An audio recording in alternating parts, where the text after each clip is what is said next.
Hello दोस्तों, नमस्कार। स्वागत है आपका सोनी एजुकेशन चैनल में। दोस्तों, आज हम पढ़ने वाले हैं आरबीएसई बुक क्लास 7 सामाजिक विज्ञान।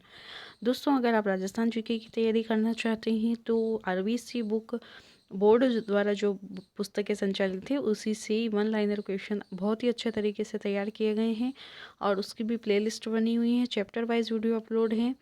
क्लास 6 से 9th तक तो अभी हाल फिलहाल बन चुकी हैं और अब वीडियो भी अपलोड है। अगर आप चाहें तो जाकर देख सकते हैं। और जल्दी ही 10th 11th और 12th इन तीनों की भी बन जाएगी। दोस्तों, अगर आप मेरे चैनल पर नए हैं तो चैनल को सब्सक्राइब कर लीजिए और वीडियो को ज़्यादा से ज़्यादा शेयर कीजिए ताकि सभी तक पहुंच सके। और अगर आपको वीडियो अच्छा लगे, कंटेंट अच्छा लगे तो चैनल को वीडियो को लाइक कीजिए और कमेंट ज़रूर कीजिएगा। तो आज हम पढ़ेंगे अध्याय 10 लैंगिक समझ और संवेदनशीलता। पहला प्रश्न है, प्राचीन भारत की वे उच्च शिक्षित महिलाएं कौन थी जो शास्त्रार्थ में पुरुषों के साथ भाग लेती थी। यानी कि प्राचीन समय में ऐसी महिलाएं भी थी जो अच्छी पढ़ी लिखी शिक्षित थी और शास्त्रार्थ में पुरुषों के साथ भाग लेती थी। गार्गी, मैत्रेयी, लोपामुद्रा आदि। अगला प्रश्न है, किसमें यह उल्लेख मिलता है कि सुगंधा, दिद्दा और कोटा नामक महिलाओं ने कश्मीर में शासन संचालन किया था। कहने का मतलब ये है कि ये तीन जो महिलाएं हैं, आप इनके नाम याद रखना और ये याद रखना कि इन्होंने कहाँ पर शासन किया था और किसमें यह उल्लेख मिलता है, राजतरंगिणी में। ठीक है, तो ये 3 प्रश्न हो सकते हैं आपके कंप्लीट कि कश्मीर किसमें, राजतरंगिणी में किन महिलाओं का उल्लेख मिलता है कि कश्मीर में शासन संचालन किया, सुगंधा, दिद्दा, कोटा, है ना। और सुगंधा ने कहाँ शासन संचालन किया था। अलग अलग तरीके से किसी भी प्रकार से घुमा फिरा के पूछ लें, आप कंफ्यूज मत होना, आपको बस याद रखना है। अगला है, भारतीय नारी की पारंपरिक स्थिति में गिरावट कब आई। अभी प्रश्न पड़ा कि वे शास्त्रार्थ में भाग लेती थी, उच्च शिक्षित थी, लेकिन एक समय ऐसा आया कि महिलाओं की स्थिति काफ़ी दयनीय हो गई थी। उन्हें निम्न श्रेणी का समझा जाने लगा, पढ़ाई लिखाई नहीं करवाई जाती थी। कब ऐसा हुआ, तो यह हुआ था परवर्ती काल में, विशेषकर मध्यकाल में, है ना। अगला प्रश्न है सती प्रथा पर प्रतिबंध लगाने के लिए कानून बनाने में किसकी महत्वपूर्ण भूमिका थी। पति के साथ साथ महिलाएं भी, पत्नियां सती होती थी, ये आप सभी ने सुना ही होगा। तो इस पर प्रतिबंध किसने लगाया था, राजा राम मोहन राय ने कानून बनाने में महत्वपूर्ण अपनी भूमिका निभाई थी। अगला प्रश्न है, 19वीं शताब्दी में विधवा विवाह के समर्थन में जागृति पैदा कि पहले ऐसा था कि 8 साल 9 साल इस तरीके से भी विवाह हो जाते थे महिलाओं के, और वे विधवा हो जाती थी तो पूरी उम्र उन्हें ऐसे ही जीवन व्यतीत करना पड़ता था। इसलिए विधवा विवाह का समर्थन किया था ईश्वर चंद्र विद्यासागर ने कि विधवाओं का भी विवाह होना चाहिए।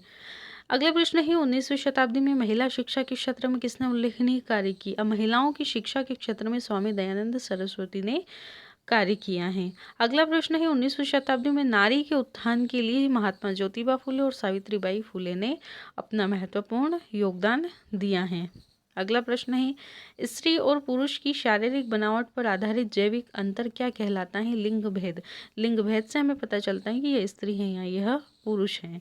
लैंगिक भेद को अन्य किस नाम से जाना जाता है, लैंगिक असमानता। अगला प्रश्न है, स्त्री और पुरुषों के बीच अधिकार, अवसर, कर्तव्य तथा सुविधाओं के बीच असमानता पर आधारित बंटवारा लैंगिक भेद कहलाता है। यही कि महिलाएं बाहर नहीं जा सकती है, पुरुषों को जाने का अधिकार है, महिलाएं ये कर सकती है, पुरुष ये नहीं कर सकते हैं। इस तरीके की हमने कई बार सुना भी है और देखा भी है और हमारे जीवन में वो चीज़ें लागू भी हैं। तो उसे कहते हैं लैंगिक भेद।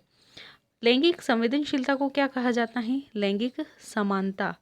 स्त्री और पुरुष, लैंगिक समानता का मतलब कि स्त्री और पुरुष दोनों के प्रति समान भाव, यानी कि ये नहीं देखना कि स्त्री और पुरुष, ये स्त्री ये पुरुष है और ये कर सकता है या ये नहीं कर सकती हैं। स्त्रियों को घूंघट निकालना है, वे बाहर कार्य नहीं कर सकती हैं, उन्हें घर का काम करना है, इस तरीके से, या पुरुष घर का काम नहीं कर सकते हैं, ऐसा लैंगिक संवेदनशीलता में नहीं माना जाता है। यानी कि समान भाव से दोनों को रखना, दोनों को समान भाव से अगर रखेंगे तो वह लैंगिक संवेदनशीलता के अंतर्गत आएगा। अगला प्रश्न है, 2011 की जनगणना के अनुसार राजस्थान का लिंगानुपात कितना था, 928 प्रति हजार। अगला प्रश्न है, सन 2011 की जनगणना के अनुसार राजस्थान का कुल साक्षरता प्रतिशत कितना था, 66.17। और राजस्थान में सन 2011 की जनगणना के अनुसार पुरुषों का साक्षरता प्रतिशत 79.20%। उसी प्रकार से 2011 की जनगणना के अनुसार महिलाओं का साक्षरता प्रतिशत 52.10। अब आप देख सकते हैं कि यह लैंगिक भेद के कारण ही ऐसा होता है कि लड़कियों को कम पढ़ाया जाए, लड़कों को पढ़ाया जाए। तो इस तरीके से वैसे भी काफ़ी स्थिति में सुधार है और आने वाले समय में और अच्छे से सुधार हो सकता है और साक्षरता का प्रतिशत बढ़ भी सकता है। भारत की प्रथम महिला राष्ट्रपति कौन है? प्रतिभा पाटिल। भारत की प्रथम महिला प्रधानमंत्री इंदिरा गांधी। भारत की प्रथम महिला राज्यपाल कौन है? सरोजिनी नायडू। भारत की प्रथम महिला मुख्यमंत्री सुचेता कृपलानी। भारत की प्रथम महिला सर्वोच्च न्यायालय की न्यायाधीशा फातिमा बीबी। ये जो प्रश्न थे ये आपके पार्ट के अंदर नहीं मिलेंगे, उसके अंदर आप देखेंगे ब्रैकेट में अन्य बातों को जाने या उत्तर दीजिए, है ना, या होमवर्क जैसे इस तरीके से क्वेश्चन ब्रैकेट में थे, तो उसके अंदर से ये क्वेश्चन थे तो मैंने उन्हें भी ऐड कर दिया है क्योंकि कहीं से भी एग्जामिनर पूछ सकता है। अगला है पंचायती राज व्यवस्था और नगरीय निकायों के चुनावों में महिलाओं के लिए राजस्थान में कितने प्रतिशत स्थान आरक्षित कर दिए गए हैं? 33%। महिलाओं के अधिकारों का उल्लंघन, हनन के मामले, घरेलू हिंसा, दहेज, यौन अपराध, पुलिस द्वारा असहयोग, लैंगिक भेदभाव, साइबर अपराध आदि की शिकायत कहाँ की जा सकती है? महिला आयोग में।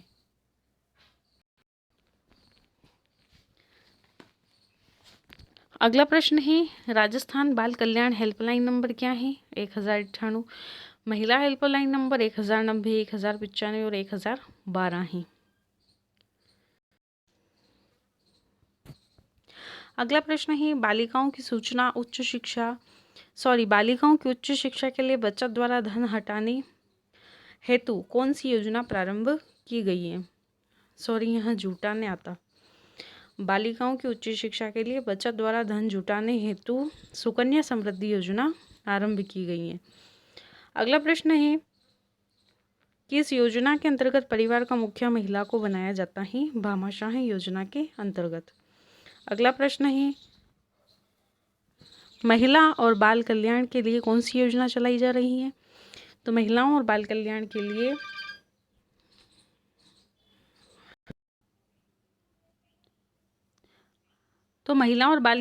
लिए जननी सुरक्षा योजना चलाई जा रही है। अगला प्रश्न है लिंग अनुपात में समानता लाने के लिए कौन सा अभियान चलाया जा रहा है? बेटी बचाओ बेटी पढ़ाओ अभियान चलाया जा रहा है। अगला प्रश्न है परवर्ती काल का क्या अर्थ है? बाद का समय या बाद में होने वाला।